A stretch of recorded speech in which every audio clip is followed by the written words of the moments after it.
ബഹുമാനപ്പെട്ട അധ്യാപകരെ, എൻ്റെ പ്രിയ കൂട്ടുകാരെ, ഇന്ന് ആഗസ്റ്റ് 15 നമ്മുടെ രാജ്യത്തിൻ്റെ 78ാം സ്വാതന്ത്ര്യദിനം ആഘോഷിക്കുന്ന ഈ വേളയിൽ എല്ലാവർക്കും എൻ്റെ സ്വാതന്ത്ര്യദിന ആശംസകൾ. സ്വാതന്ത്ര്യദിനം ഇന്ത്യയുടെ ചരിത്രത്തിലെ ഒരു പ്രധാന സംഭവമാണ്.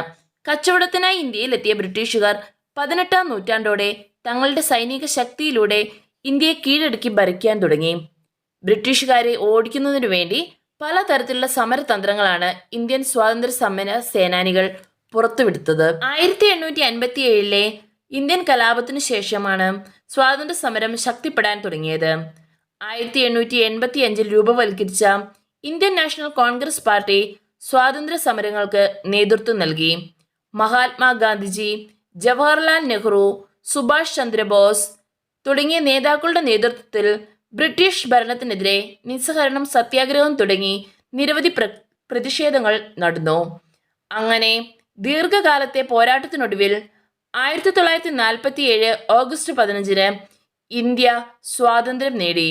സ്വാതന്ത്ര്യ സമര സേനാനികളുടെ ത്യാഗങ്ങളുടെയും രാജ്യത്തിനായി അവർ നടത്തിയ പോരാട്ടങ്ങളുടെയും ഓർമ്മിക്കുവാനുള്ള അവസരമാണ് ഓരോ സ്വാതന്ത്ര്യദിനവും നമുക്ക് നൽകുന്നത്.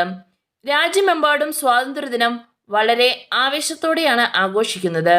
ദേശീയ പതാക ഉയർത്തൽ, പരേഡുകൾ, സാംസ്കാരിക പരിപാടികൾ എന്നിവയാണ് പ്രധാനമായും നടത്തിവരുന്നത്. സ്വാതന്ത്ര്യത്തിനായുള്ള ഇന്ത്യയുടെ യാത്രയിൽ ജീവൻ ബലി കഴിപ്പിച്ചവരെയും ശത്രുരാജ്യങ്ങളിൽ നിന്ന് ഓരോ നിമിഷവും നമ്മുടെ രാജ്യത്തെ കാത്തു സൂക്ഷിക്കുന്ന ധീര ജവാന്മാരെയും സ്മരിച്ചുകൊണ്ട് ഞാൻ നിർത്തുന്നു. നന്ദി, നമസ്കാരം, ജയ് ഹിന്ദ്.